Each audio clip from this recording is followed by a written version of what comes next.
All right. Good morning, good afternoon, good evening, good night, wherever, whenever this video finds you there. Welcome to Kai Chi Alchemy. You can call me Katchi. This is a space of love, y'all. Welcome or welcome back. Today we're going to be doing another reading from the Ringing Cedars of Russia here, and we're going to just get right into it. But I thought it was interesting that there's a dragonfly on the front of this book, this edition of this book, and dragonflies are very connected to like transformation and resurrection, quite in the same way that butterflies are. And it's been a while since I've brushed up on my dragonfly biology and information there, but I know that butterflies were really coming through this morning for this collective. Just a gentle, general reminder that if you have triggered somebody in some way, and it's like creating some sort of process in them, whether they are attracted or repelled to the energy or confused by it or whatever. If you trigger somebody into a process that's uncomfortable, then much like the butterfly, when they're in that chrysalis and they're in that goo and they're in the middle of that painful, dark, confusing process, you might have some sort of drive to help them out of that, right? And to make it easier for them and to do or say something that makes it easier for them so they can fast forward to the end where they get what they want and they feel settled and comfortable and confident and um, the, normal again, I guess. But if you cut that butterfly out of the chrysalis while it is in the middle of that struggle, if you prevent the butterfly from doing that painful, intense, flapping blood into its wings for the first time process, that butterfly will not be able to fly and it will find an early end. And so, as much as it may be about compassion and empathy and a desire to help and a desire to serve, that kind of savior complex stuff can come in from, it's actually not even achieving the aims that it's born out of. So I feel like a lot of people in this collective today might have dealt with this pattern in the past, or you're currently in the process of learning this lesson again, or possibly this is a struggle, a challenge, something to keep in mind as you move through your near future experiences. So hello everybody. I just saw 331 on the clock and then 13 viewers. So ones and threes may be significant to some of y'all. The Magician and the Empress. What a pair of interesting counterparts. Okay, so this last chapter we did was a sharp about turn. And today we're going to be reading chapter 12. It's called Who Sets the Course? Hello, good morning. Hello, good morning. All right.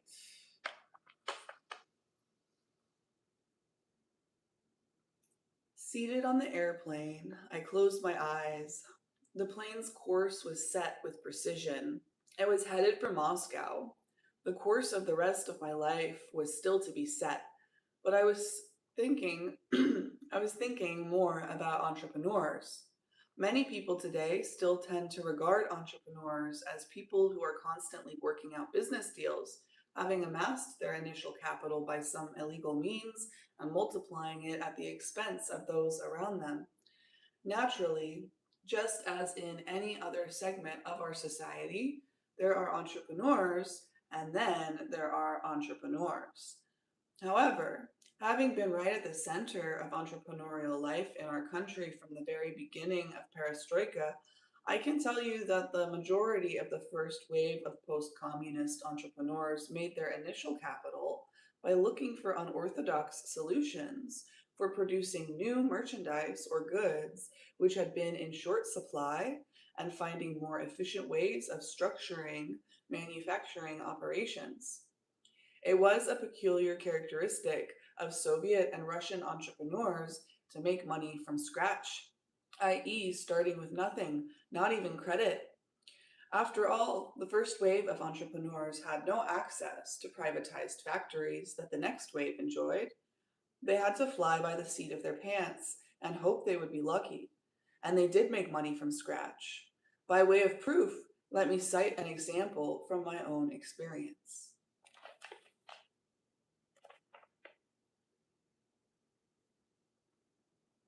Yeah. When you're in an environment that's like unprecedented, like you're moving from one way of moving in the world to another way. You're creating something from scratch. You're you're transforming like that butterfly. Um, you have to go through that process and allow people to go through that process that is risky. The whole reason that that transformation is so powerful and productive is because it's literally a risk that you won't make it through this process. And I think that that holds true in a lot of like mystery school traditions and stuff. It is usually an attempt to have a slightly more controlled environment where it's a little safer to experience that feeling of taking a risk, putting yourself into the unknown, and coming out the other side of it. So I think that that can be very useful in some ways. Um, but also the secrecy around it, I feel, is not a very Aquarian, like Pluto and Aquarius age kind of thing. So we're shifting into new ways of dealing with this stuff.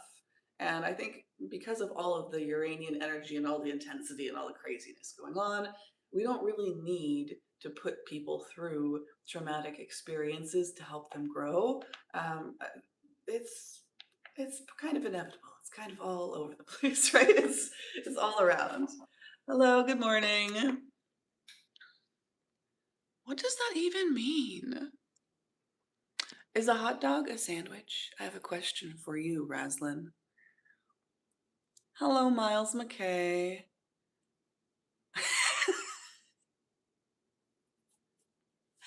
I've been that kind of entrepreneur. I've been all kinds of entrepreneurs. Um, okay, so for whoever is left here today, or if you're finding this after the fact, I'm gonna real quick pull a card for y'all. I'm going to take this deck from the Trail Guide to the Body flashcards for the muscular anatomy, and I'm going to spread this out here. I'm gonna have you take a deep breath here, maybe even putting your hand on your belly and or your heart and pausing at the top if you feel like it.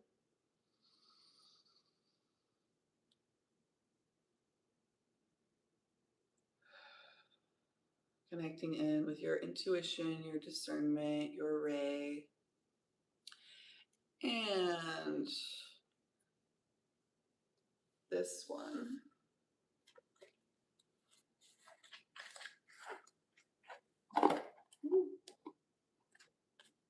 Okay, so we got extensor digitorum longus. Extends the second through the fifth toes. Something about like your central chakras. And it's like about going inside, you know, inside of the chrysalis, inside of the boundaries. Some transformation going on there, right? Dorsiflex the ankle and evert the foot. So that would be to like turn your foot out to, oh yeah, to bring your weight into the arch of your foot and the central channel of your body. So this is like your heart and your center line and your, what is that called? Nishon Shuna, like the tube that of energy that runs up right in front of your spine and your vertebrae. Yeah, something about going inward and allowing other people to go inward without saving them, right? Lateral condyle of tibia, proximal anterior shaft of fibula, and interosseous membrane.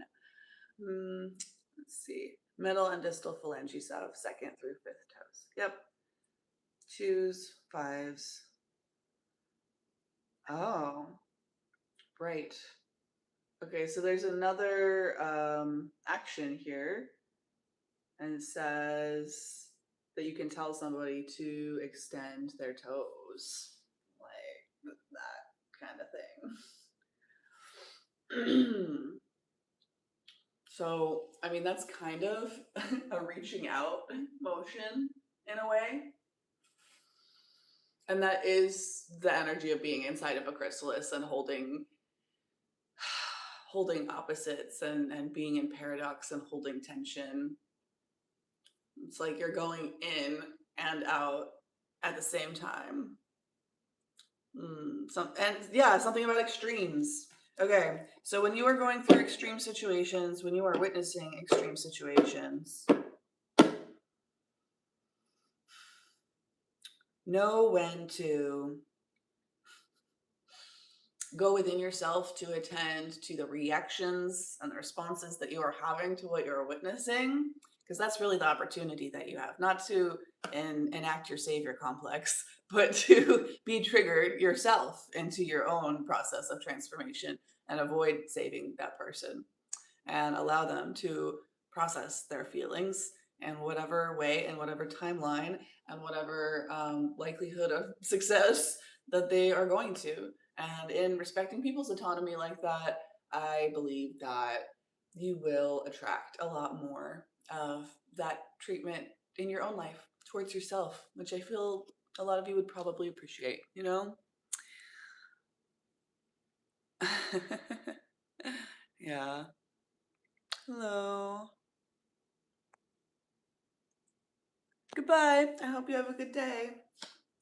And then also, because this is a muscle that connects the lower leg muscles into the feet, I'm definitely getting something about grounding and earthing. And the next time that you feel triggered into that savior complex energy, I would recommend to literally go take your shoes off and go on a walk, preferably in grass or like even on some conductive surface like the lighter colored asphalt stuff, concrete, that thing. um, but, and yeah, and like being in natural spaces that aren't so flat can be really helpful and its own sort of sensory grounding mindfulness practice. But really, whatever you can do, even if you just take your shoes off and plant them into the ground in the indoor space that you're in and just connect to that energy and visualize that connection. And that can have a lot of the same effects on you as well. So I will maybe see y'all later tonight, but definitely sometime tomorrow. And looking forward to that. We'll see what we're doing. We'll see what comes through then. Probably another Sacred Sites Oracle reading because it's been a minute and I feel like there's one ready coming in for somebody out there. All right. I love you so much. I hope you have a great rest of your day. Love, light, peace, and personal responsibility. I will see you next time. Boop.